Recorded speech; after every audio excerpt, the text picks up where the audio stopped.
ꯑꯍꯥꯟꯕꯃꯛꯇꯗ channel ꯑꯁꯤꯒꯤ ꯃꯥꯏꯀꯩꯗꯒꯤ ꯃꯌꯥꯝꯕꯨ ꯇꯔꯥꯝꯅ ꯑꯣꯛꯆꯕꯒ ꯂꯣꯏꯅꯅ ꯏꯀꯣꯛꯅꯅ ꯈꯨꯔꯨꯝꯖꯔꯤ꯫ ꯉꯁꯤꯁꯨ ꯃꯌꯥꯝꯒꯤꯗꯃꯛꯇ ꯑꯅꯧꯕ ꯐꯨꯡꯒꯥ ꯋꯥꯔꯤ ꯑꯃꯃꯨꯛ ꯄꯨꯗꯨꯅ ꯂꯥꯛꯆꯔꯤ꯫ ꯋꯥꯔꯤ ꯑꯁꯤꯒꯤ ꯃꯃꯤꯡꯅ ꯅꯤꯡꯊꯧ ꯍꯥꯠꯄ ꯃꯅꯥꯏ꯫ ꯋꯥꯔꯤ ꯑꯁꯤꯕꯨ ꯏꯕꯤꯔꯛꯄꯤ ꯁꯤꯌꯥ ꯍꯧꯕꯤꯖꯝ꯫ ꯊꯥꯏꯅ ꯉꯜꯂꯤꯉꯩꯗ ꯂꯩꯕꯥꯛ ꯑꯃ ꯂꯩꯔꯝꯃꯤ꯫ ꯂꯩꯕꯥꯛ ꯑꯁꯤ ꯅꯤꯡꯊꯧ ꯃꯆꯥ ꯑꯅꯤꯅ ꯑꯌꯨꯛ ꯅꯨꯃꯤꯗꯥꯡ ꯁꯦꯟꯅꯗꯨꯅ ꯂꯩꯕꯥꯛ ꯉꯥꯛꯂꯝꯃꯤ꯫ ꯃꯆꯤꯟ ꯃꯅꯥꯎ ꯑꯅꯤꯒꯤ ꯃꯃꯤꯡꯗꯤ ꯑꯍꯟꯒꯤꯅ ꯌꯨꯏ ꯃꯌꯥꯏ ꯑꯗꯨꯒ ꯑꯇꯣꯟꯕꯒꯤ ꯃꯃꯤꯡꯅ ꯌꯨꯍꯦꯟꯕ ꯀꯧꯏ꯫ ꯌꯨꯏ ꯃꯌꯥꯏ ꯑꯃꯗꯤ ꯌꯨꯍꯦꯟꯕꯒꯤ ꯃꯄꯥ ꯃꯃꯥ ꯂꯩꯇ꯭ꯔꯤ꯫ ꯑꯗꯨꯕꯨ ꯃꯆꯤꯟ ꯃꯅꯥꯎ ꯑꯅꯤ ꯑꯁꯤꯅ ꯄꯤꯛꯂꯤꯉꯩꯗꯒꯤ ꯃꯔꯩꯕꯥꯛ ꯑꯁꯤꯕꯨ ꯇꯦꯛꯇ ꯀꯥꯏꯗꯅ ꯉꯥꯛ ꯁꯦꯟꯗꯨꯅ ꯂꯥꯛꯂꯤ꯫ ꯇꯁꯦꯡꯕꯗꯤ ꯃꯈꯣꯏ ꯃꯆꯤꯟ ꯃꯅꯥꯎ 5 ꯄꯣꯛꯄꯅꯤ, ꯑꯗꯨꯕꯨ ꯄꯤꯛꯂꯤꯉꯩ ꯃꯌꯥꯝꯕ ꯑꯍꯨꯝꯗꯤ ꯑꯗꯨꯃꯛ ꯂꯩꯈꯤꯗ꯭ꯔꯤ꯫ ꯃꯆꯤꯟ ꯃꯅꯥꯎ 5ꯒꯤ ꯃꯅꯨꯡꯗ ꯌꯨꯏ ꯃꯌꯥꯏꯒ ꯌꯨꯍꯦꯟꯕꯒ ꯈꯛꯇꯪ ꯍꯤꯡꯍꯧꯕꯅꯤ꯫ ꯃꯌꯥꯝꯕꯅ ꯈꯛꯇ ꯅꯤꯡꯊꯧ ꯑꯣꯏꯗꯦ, ꯃꯅꯥꯎ ꯅꯨꯄꯥꯕꯨꯁꯨ ꯅꯤꯡꯊꯧ ꯑꯣꯏꯍꯜꯂꯤ꯫ ꯃꯆꯤꯟ ꯃꯅꯥꯎ ꯑꯅꯤꯒꯤ ꯅꯨꯡꯁꯤꯅꯕ ꯑꯁꯤ ꯎꯔꯒ ꯂꯩꯕꯥꯛ ꯄ꯭ꯔꯖꯥꯅ ꯀꯂꯛꯅꯔꯝꯃꯤ꯫ ꯑꯁꯨꯝꯅ ꯄꯥꯈꯪ ꯃꯄꯨꯡ ꯐꯥꯔꯕ ꯃꯇꯝ ꯑꯁꯤ ꯐꯥꯎꯕ ꯃꯆꯤन ꯃꯅꯥꯎ ꯑꯅꯤꯅ ꯅꯤꯡꯊꯧ ꯑꯣꯏꯃꯤꯟꯅꯗꯨꯅ ꯂꯩꯕꯥꯛ ꯉꯥꯛꯂꯝꯃꯤ꯫ ꯃꯆꯤन ꯃꯅꯥꯎ ꯑꯅꯤꯒꯤ ꯑꯆꯥꯟꯕ ꯃꯅꯥꯏ ꯑꯃ ꯂꯩꯔꯝꯃꯤ꯫ ꯃꯃꯤꯡꯅ ꯉꯝꯕ ꯀꯧꯏ꯫ ꯉꯝꯕ ꯅꯨꯄꯤ ꯑꯉꯥꯡ ꯂꯩꯔꯤ꯫ ꯃꯥꯒꯤ ꯅꯨꯄꯤꯒꯤ ꯃꯃꯤꯡꯅ ꯁꯤꯟꯊꯥ ꯀꯧꯏ꯫ ꯃꯆꯥ ꯑꯅꯤꯅꯤ꯫ ꯃꯆꯥꯅꯨꯄꯤ ꯑꯍꯟꯒꯤ ꯃꯃꯤꯡꯅ ꯌꯩꯁꯅꯥ ꯀꯧꯏ, ꯑꯗꯨꯒ ꯃꯆꯥꯅꯨꯄꯥ ꯑꯇꯣꯟꯕꯒꯤ ꯃꯃꯤꯡꯅ ꯁꯤꯟꯊꯣꯏꯕ ꯀꯧꯏ꯫ ꯃꯆꯥ ꯑꯅꯤ ꯑꯁꯤ ꯌꯥꯝꯅ ꯄꯤꯛꯂꯤ꯫ ꯑꯗꯨꯕꯨ ꯃꯆꯥ ꯑꯃꯗꯤ ꯃꯥꯒꯤ ꯂꯣꯏꯅꯕꯤꯒ ꯂꯩꯃꯤꯟꯅꯕ ꯐꯪꯂꯝꯗꯦ꯫ ꯑꯌꯨꯛ ꯅꯨꯃꯤꯗꯥꯡ ꯑꯅꯤꯗ ꯅꯤꯡꯊꯧ ꯃꯆꯤन ꯃꯅꯥꯎ ꯑꯅꯤꯒꯤ ꯁꯦꯕꯥ ꯇꯧꯗꯨꯅ ꯂꯩꯔꯝꯃꯤ꯫ ꯏꯃꯨꯡ ꯄꯨꯟꯅ ꯂꯩꯃꯤꯟꯅꯕ ꯄꯥꯝꯂꯕꯁꯨ ꯉꯝꯕꯒꯤ ꯃꯊꯧ ꯃꯌꯥꯝꯁꯤꯅ ꯉꯥꯏꯍꯥꯛꯇ ꯄꯣꯊꯥꯒꯦ ꯍꯥꯏꯕ ꯐꯪꯂꯝꯗꯦ꯫ ꯅꯤꯡꯊꯧ ꯃꯆꯤन ꯃꯅꯥꯎ ꯑꯅꯤꯗꯁꯨ ꯀꯔꯤꯁꯨ ꯍꯥꯏꯕ ꯉꯝꯂꯝꯗꯦ꯫ ꯑꯁꯨꯝꯅ ꯇꯧꯕ ꯑꯁꯤꯗ ꯃꯊꯟꯇ ꯄꯦꯟꯖꯗꯕꯗꯒꯤ ꯋꯥ ꯀꯌꯥ ꯍꯥꯏꯖꯩ꯫ ꯃꯆꯤन ꯃꯅꯥꯎꯕꯨ ꯍꯥꯠꯇꯣꯛꯄꯒꯤ ꯋꯥꯈꯜ ꯐꯥꯎꯕ ꯃꯔꯛ ꯃꯔꯛꯇ ꯈꯜꯂꯛꯏ꯫ ꯌꯨꯏ ꯃꯌꯥꯏ ꯂꯨꯍꯣꯡꯕꯒꯤ ꯃꯇꯥꯡ ꯃꯇꯝ ꯆꯥꯔꯦ ꯍꯥꯏꯗꯨꯅ ꯂꯩꯕꯥꯛ ꯑꯁꯤꯒꯤ ꯐꯝꯅꯥꯏꯕ ꯑꯃꯒꯤ ꯃꯆꯥꯅꯨꯄꯤ ꯆꯅꯨꯕꯨ ꯍꯥꯏꯔꯝꯃꯤ꯫ ꯑꯐꯕ ꯅꯨꯃꯤꯠ ꯊꯥ ꯌꯦꯡꯗꯨꯅ ꯂꯨꯍꯣꯡꯅꯕ ꯊꯧꯔꯥꯡ ꯇꯧꯔꯝꯃꯤ꯫ ꯉꯝꯕ ꯍꯥꯟꯅꯗꯒꯤ ꯍꯧꯖꯤꯛꯅ ꯍꯦꯟꯅ ꯃꯊꯧ ꯌꯥꯝꯅ ꯆꯤꯜꯂꯝꯃꯤ꯫ ꯁꯥꯎꯅꯤꯡꯕ ꯄꯦꯟꯗꯕ ꯀꯌꯥ ꯂꯩꯔꯕꯁꯨ ꯑꯗꯨꯃꯛ ꯈꯥꯡꯖꯤꯟꯗꯨꯅ ꯂꯩꯔꯝꯃꯤ꯫ ꯑꯁꯨꯝꯅ ꯂꯩꯕꯥꯛ ꯅꯤꯡꯊꯧ ꯂꯨꯍꯣꯡꯅꯕꯒꯤꯗꯃꯛꯇ ꯄ꯭ꯔꯖꯥ ꯃꯌꯥꯝꯁꯨ ꯀꯣꯏꯂꯥꯡ ꯂꯥꯡꯅꯔꯝꯃꯤ꯫ ꯑꯇꯣꯞꯄ ꯂꯩꯕꯥꯛꯀꯤ ꯅꯤꯡꯊꯧ ꯀꯌꯥꯗꯁꯨ ꯄꯥꯎ ꯑꯁꯤ ꯈꯪꯍꯜꯂꯝꯃꯤ꯫ ꯌꯨꯏ ꯃꯌꯥꯏꯒꯤ ꯂꯨꯍꯣꯡꯕ ꯅꯨꯃꯤꯠꯅꯤ꯫ ꯄ꯭ꯔꯖꯥ ꯄꯨꯝꯕ ꯑꯗꯨ ꯀꯣꯏꯂꯥꯡ ꯂꯥꯡꯅꯔꯝꯃꯤ꯫ ꯂꯨꯍꯣꯡꯕꯁꯨ ꯑꯗꯨꯃꯛ ꯙꯨꯝꯙꯥꯝ ꯇꯧꯗꯨꯅ ꯂꯣꯏꯁꯤꯟꯈ꯭ꯔꯦ꯫ ꯂꯥꯛꯂꯤꯕ ꯃꯤꯑꯣꯏ ꯈꯨꯗꯤꯡꯃꯛ ꯄꯦꯟꯅꯅꯕ ꯁꯦꯕꯥ ꯇꯧꯍꯜꯂꯝꯃꯤ꯫ ꯑꯆꯥ ꯑꯊꯛ ꯃꯔꯥꯡ ꯀꯥꯏꯅ ꯁꯤꯜꯂꯝꯃꯤ꯫ ꯃꯅꯥꯏ ꯅꯨꯄꯥ ꯂꯩꯔꯤꯕ ꯃꯌꯥꯝ ꯑꯗꯨꯅ ꯃꯌꯥꯝꯒꯤ ꯑꯋꯥꯠ ꯑꯄꯥ ꯑꯗꯨ ꯀꯣꯏꯆꯦꯟ ꯆꯦꯟꯗꯨꯅ ꯍꯣꯠꯅꯔꯤ꯫ ꯉꯝꯕꯗꯤ ꯃꯌꯥꯝ ꯇꯤꯜꯂꯤꯕ ꯃꯔꯛ ꯑꯗꯨꯗ ꯌꯥꯎꯔꯝꯗꯦ꯫ ꯀꯥ ꯑꯃꯗ ꯆꯪꯗꯨꯅ ꯃꯥꯒꯤ ꯂꯣꯏꯅꯕꯤ ꯑꯃꯗꯤ ꯃꯆꯥ ꯑꯅꯤꯒ ꯄꯨꯟꯅ ꯆꯥꯃꯤꯟ ꯊꯛꯃꯤꯟꯅꯔꯝꯃꯤ꯫ ꯂꯥꯛꯂꯤꯕ ꯃꯌꯥꯝ ꯑꯗꯨꯁꯨ ꯃꯇꯝ ꯊꯦꯡꯖꯤꯜꯂꯛꯑꯦ ꯍꯥꯏꯗꯨꯅ ꯃꯌꯨꯝꯗ ꯍꯟꯅꯈ꯭ꯔꯦ꯫ ꯉꯝꯕꯁꯨ ꯉꯁꯥꯏ ꯃꯈꯩ ꯊꯕꯛ ꯌꯥꯎꯗꯅ ꯂꯩꯊꯣꯛꯂꯒ ꯂꯩꯔꯝꯕ ꯑꯗꯨ ꯍꯧꯖꯤꯛꯇꯤ ꯃꯤ ꯆꯠꯅꯈ꯭ꯔꯕꯅꯤꯅ ꯃꯇꯝ ꯑꯁꯤꯗꯗꯤ ꯂꯣꯏꯁꯤꯟ ꯈꯣꯝꯖꯤꯟꯕꯗꯨ ꯃꯍꯥꯛꯁꯨ ꯌꯥꯎꯔꯤ꯫ ꯌꯨꯏ ꯃꯌꯥꯏꯅ ꯍꯥꯏ, ꯉꯝꯕ, ꯅꯪꯒꯤꯗꯣ ꯂꯣꯏꯁꯤꯜꯂꯝꯃꯨ, ꯑꯗꯨꯒ ꯍꯌꯦꯡꯗꯤꯅꯦ ꯑꯇꯣꯞꯄ ꯂꯩꯕꯥꯛꯇꯒꯤ ꯑꯩꯒꯤ ꯆꯥꯅꯔꯕ ꯏꯇꯥꯎ ꯑꯃ ꯂꯥꯛꯀꯅꯤ꯫ ꯑꯗꯨꯅ ꯃꯈꯣꯏꯒꯤꯅꯦ ꯁꯦꯕꯥ ꯅꯤꯡꯊꯤꯅ ꯇꯧꯅꯅꯕ ꯍꯣꯠꯅꯧ꯫ ꯑꯩꯒꯤ ꯃꯥꯏ ꯆꯣꯞꯅꯅꯕ ꯊꯕꯛꯇꯤꯅꯦ ꯇꯧꯔꯛꯀꯅꯨꯀꯣ꯫ ꯑꯁꯤ ꯍꯥꯏꯔꯝꯂꯒ ꯌꯨꯏ ꯃꯌꯥꯏ ꯃꯥꯒꯤ ꯀꯥꯗꯒꯤ ꯆꯠꯈ꯭ꯔꯦ꯫ ꯉꯝꯕ ꯃꯥꯒꯤ ꯃꯊꯧ ꯑꯗꯨ ꯇꯧꯕꯒꯤ ꯂꯣꯏꯕ ꯅꯥꯏꯗꯕ ꯑꯗꯨꯗ ꯁꯥꯎꯅꯤꯡꯅ ꯃꯆꯤꯟꯗ ꯃꯨꯔꯨꯝ ꯃꯨꯔꯨꯝ ꯁꯣꯜꯂꯤ꯫ ꯑꯩꯅ ꯀꯣꯅꯨꯡ ꯑꯁꯤꯗꯅꯦ ꯍꯦꯛ ꯂꯩꯇꯕ ꯃꯇꯝꯗ ꯃꯈꯣꯏꯅꯦ ꯑꯩꯒꯤ ꯑꯋꯥꯠꯄꯁꯦ ꯁꯣꯏꯗꯅ ꯈꯪꯒꯅꯤ꯫ ꯑꯁꯨꯛ ꯋꯥꯅ ꯇꯧꯔꯤꯕ ꯊꯕꯛ ꯃꯌꯥꯝꯁꯤꯡ ꯑꯁꯦ ꯅꯣꯡꯃꯇ ꯁꯤꯊꯥꯕꯤꯕꯁꯨ ꯅꯠꯇꯕ꯫ ꯅꯥꯀꯟꯗ ꯊꯕꯛ ꯇꯧꯗꯨꯅ ꯂꯩꯕ ꯅꯨꯄꯥ ꯑꯃꯅ ꯉꯝꯕꯒꯤ ꯋꯥꯗꯨ ꯈꯔ ꯇꯥꯍꯧꯔꯤ꯫ ꯑꯗꯨꯅ ꯃꯥꯁꯨ ꯍꯥꯏꯔꯛꯏ, ꯁꯤꯅꯤꯅꯦ ꯃꯤꯅꯥꯏꯒꯤ ꯊꯕꯛ ꯍꯥꯏꯕꯁꯦ꯫ ꯃꯄꯨꯅ ꯇꯧ ꯍꯥꯏꯕ ꯈꯨꯗꯤꯡꯃꯛꯅꯦ ꯂꯣꯏꯅ ꯇꯧꯕ ꯇꯥꯕꯅꯤ꯫ ꯋꯥꯔꯕꯁꯨ ꯃꯈꯣꯏꯅꯗꯤ ꯈꯪꯕꯤꯗꯧꯕ ꯅꯠꯇꯦ ꯍꯥꯏꯔꯤꯕ꯫ ꯉꯝꯕꯅ ꯃꯈꯥ ꯇꯥꯔꯛꯏ, ꯂꯩꯕꯥꯛꯀꯤꯅꯦ ꯑꯉꯝ ꯑꯊꯧ ꯃꯈꯣꯏꯅ ꯄ꯭ꯔꯖꯥ ꯃꯌꯥꯝꯕꯨ ꯆꯞ ꯃꯥꯟꯅꯕ ꯃꯤꯠꯌꯦꯡꯗ ꯌꯦꯡꯕ ꯅꯠꯇꯦ꯫ ꯃꯈꯣꯏꯗꯤ ꯑꯉꯝꯕꯅꯤ ꯍꯥꯏꯗꯅ ꯃꯨꯛꯇꯅ ꯑꯗꯨꯃꯛ ꯂꯩꯊꯣꯛꯏ꯫ ꯅꯨꯄꯥ ꯑꯃꯁꯨ ꯆꯪꯁꯤꯜꯂꯛꯇꯨꯅ ꯋꯥ ꯃꯔꯛ ꯊꯠꯇꯨꯅ ꯍꯥꯏꯔꯛꯏ, ꯄ꯭ꯔꯖꯥ ꯃꯤꯌꯥꯝꯒꯤ ꯑꯋꯥꯕꯁꯨ ꯎꯕꯤꯔꯤ꯫ ꯃꯈꯣꯏꯒꯤ ꯃꯇꯧ ꯑꯁꯤꯗꯤꯅꯦ ꯈꯖꯤꯛ ꯈꯔꯥꯛ ꯄꯦꯟꯗꯕꯒ ꯅꯠꯇꯦ, ꯌꯥꯝꯅ ꯄꯦꯟꯗꯦ꯫ ꯋꯥꯔꯤ ꯋꯥꯇꯥꯏ ꯉꯥꯏꯍꯥꯛ ꯇꯧꯔꯒ ꯃꯊꯧ ꯇꯧꯔꯤꯕ ꯃꯌꯥꯝ ꯑꯗꯨ ꯂꯣꯏꯁꯤꯟꯅꯔꯤ꯫ ꯑꯗꯨꯒ ꯇꯨꯝꯅ ꯍꯤꯞꯅꯕ ꯆꯪꯅꯈ꯭ꯔꯦ꯫ ꯅꯣꯡꯉꯥꯜꯂꯤ꯫ ꯉꯝꯕ ꯉꯔꯥꯡ ꯅꯤꯡꯊꯧ ꯌꯨꯏ ꯃꯌꯥꯏꯅ ꯍꯥꯏꯔꯝꯕꯒꯤ ꯃꯇꯨꯡ ꯏꯟꯅ ꯃꯤ ꯂꯥꯛꯄꯗ ꯆꯥꯅꯅꯕꯅꯤ ꯍꯥꯏꯗꯨꯅ ꯁꯤꯜ ꯂꯥꯡꯗꯨꯅ ꯅꯤꯡꯊꯤꯅ ꯍꯣꯠꯅꯔꯝꯃꯤ꯫ ꯉꯥꯏꯍꯥꯛꯀꯤ ꯃꯇꯨꯡ ꯅꯤꯡꯊꯧ ꯌꯨꯏ ꯃꯌꯥꯏꯒꯤ ꯆꯥꯅꯔꯕ ꯃꯇꯥꯎ ꯑꯗꯨ ꯌꯧꯔꯛꯂꯤ꯫ ꯃꯇꯥꯎ ꯑꯗꯨꯅ ꯌꯨꯏ ꯃꯌꯥꯏꯗ ꯑꯣꯟꯁꯤꯟꯗꯨꯅ ꯍꯥꯏꯔꯛꯏ, Itaw, matang kuirabagi tungda, itaw amu unabase yamna nungaine. Itaw gi lebakte kamdauri, nungaine adumak paliko. Mataw duna, hoi itaw, nungaine.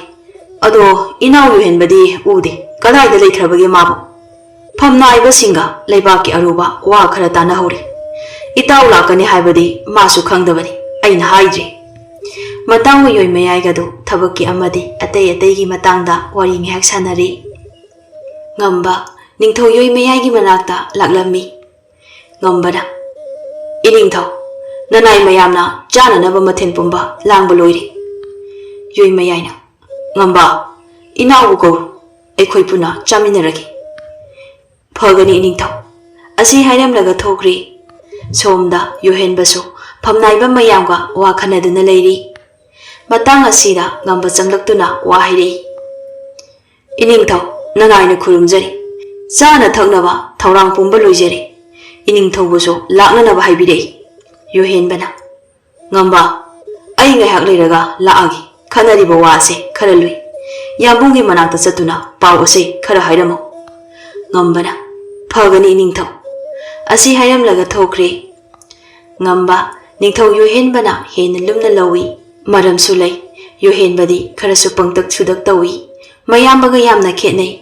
Mi khudimak sizinaningba mawongda sizinade. Loinamak yanaba amagisu kaidanaba amagisu phanaba tawbu ningthoni. Adubu mayambu yoy mayaidi manaw yohenbaga yamna manade. Ningtho oire haiduna napan kharadi kai. Adubu magi afaba ama hairagana basin manaw animak punna ningtho oiduna leiba ngakpasini.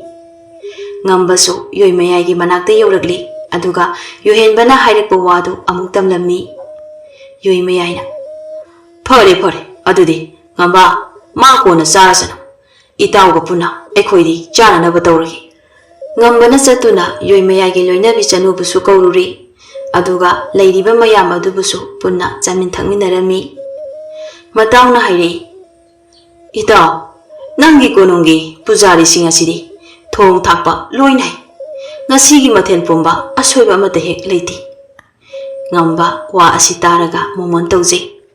Yoy mayaina matawi wa asi taraga hairi itaw masidi makhoigi mathawni haunaba sillanduna thongba haibase makhoigi tawdaba yadaba thabakni. Masida makhoibu ka hena thagafam thokte haina aina khali itaw. Ningtho yoy mayagi wasi taraga ngamba kharadi sauningi.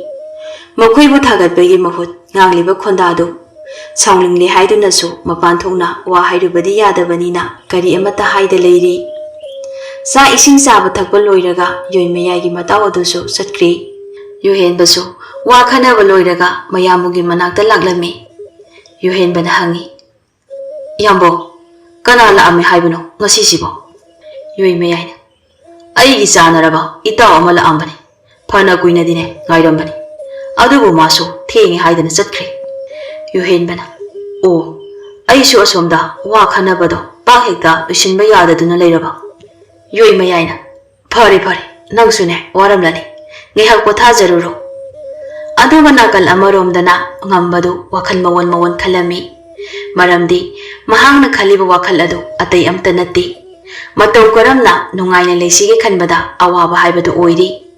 Ngambagi hanagi manadaba mawong asi yohenbana uraga hanglai. Ngamba nangbu kaidawrabage hadak maraksibo nasaga ngamdabaga yawbro. Ngamba hadak thabak tawba oirabasu amabu oirabasu pungning changdaba tumina ungduna leiba asi yohenbana ubadagi hanglakpani. Ngambana iningtho karisu tawdi aigi loinabiga isa aniga ningsingduna wakhalase nungaitabadagi chum leiribani.